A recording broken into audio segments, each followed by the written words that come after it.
Hi everyone, it's Shelley and I'm here to do a quick review of one of my favourite classics, Wuthering Heights. So I read this when I was at school, when I was a teenager, about 17, and this was part of our reading list that we had to do and part of one of the essays that we had to write as part of our coursework. I remember picking this up and probably being one of the very first classics that I actually got interested in, that I actually enjoyed, that I wanted to read more of. I can't really remember why. I do have my original copy here, which is a stark difference from some of the nicer editions that I've got. This was the original edition. This one has my original annotations in from when I was at school, and this was the one that I took into my exam and did all my work with. I remember enjoying Wuthering Heights. We watched the 90s film. It was an interesting one. The fact that I actually enjoyed reading this was quite interesting, and like I say, up until that point, classics had never really been a thing for me, so the fact that this kind of stuck with me has been quite impressive. So recently I went to London and I bought a new edition of Wuthering Heights, because you can never have too many editions of your favourites. I decided to tab this edition of Wuthering Heights.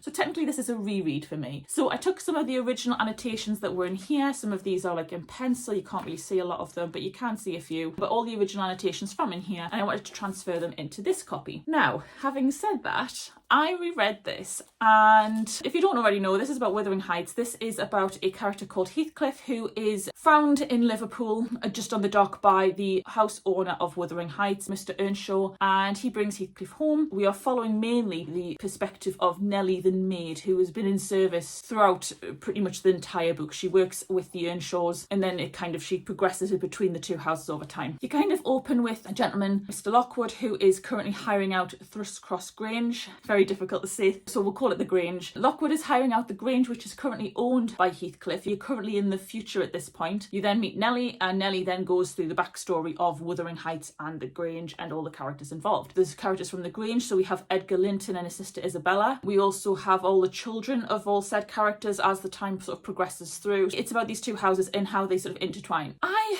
read through this and there's so many problems in this book, it's unreal. I really don't understand how I got so attached to this. Don't get me wrong, absolutely still love it for what it is, because it will always be the classic that got me into classics, if that makes sense. But there's so many things. I mean, I have got a lot of tabs. We do have a lot on here. We have, different things for like the weather, religion, imagery, love, or anything like that, or dark gothic, superstitious kind of things. There's a lot of talk about ghosts and sort of being haunted. Like I say, Heathcliff is kind of adopted into this family, becomes very possessive of Catherine. Catherine is very wild. Hindley, her brother, is so rude and possessive. He's a spoiled little child. He doesn't like Heathcliff at all, because, that Mr. Earnshaw seems to favour Heathcliff, and this kind of runs through the whole story. Heathcliff and Cathy are a bit infatuated with each other. They spend all their time together, and then there's an incident where Cathy ends up having to stay at the Grange for a number of months, slightly changes her demeanour a little bit. She becomes a little bit more ladylike, which doesn't settle on Heathcliff. I do have a few favourite quotes in this. I can't live without my life, I can't live without my soul. It's like one of the favourite quotes I have. It is very dark. It is a dark, gothic-y kind of story. It is heavy in terms of some of the things that are implied. Trigger warning for anybody, it is mentioned about physical abuse. There's lots of discussion of sort of mental states. Obviously, this is an old classic. There are terminologies and words used in here that are not very kind in terms of mental health. I mean, they talk about hysteria. Obviously, back in the day, if a woman did anything that was deemed different, it was essentially hysteria. But she does have a few moments where she is throwing herself around. Now, I'm not going to try and understand if there is a particular health condition that would relate to that, but when you're reading it, it just does sound like she's being very dramatic a lot of the time, and I think that's the idea. Maybe that's what was depicted at the time. But apparently it's something that ran in the family as well. From an old perspective, it would be something like they would call hysteria, brain fever, this idea that she is not of sound mind. Lots of other things going on there. When you kind of read through it and read what she's doing, it's quite difficult to decide what kind of health condition it would be now. When you know the character of Cathy, it seems disingenuous, which is not the case, obviously, because it does impact her health, it does impact her life, and does impact what happens to her eventually anyway. But it does seem very disingenuous when you know what her character's like, so you kind of wonder, it's almost like a possession. It's almost like a demonic possession at one point. It's certainly an interesting one, and like I say, Heathcliff is a very unusual character, very dark, very vengeful. He would just quite happily just pretend to be nice just to get what he wanted. But yeah, there's a few characters in here. Nellie,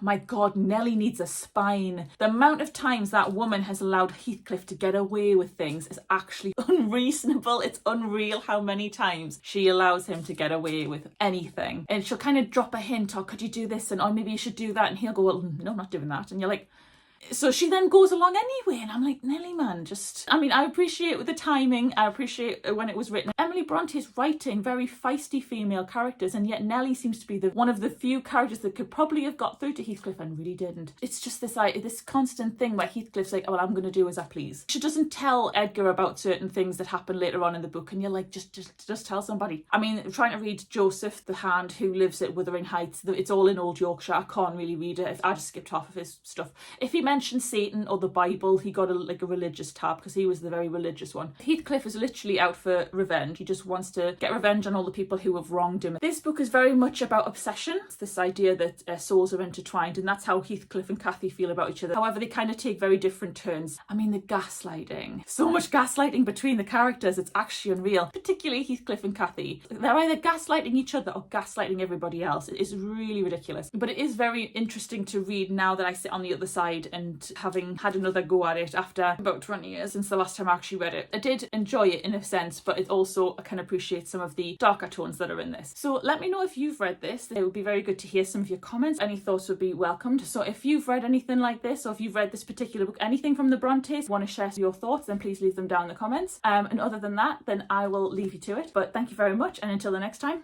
bye. Hi everyone, it's Shelley, and I'm here to do a quick book review on one of my favourite classics.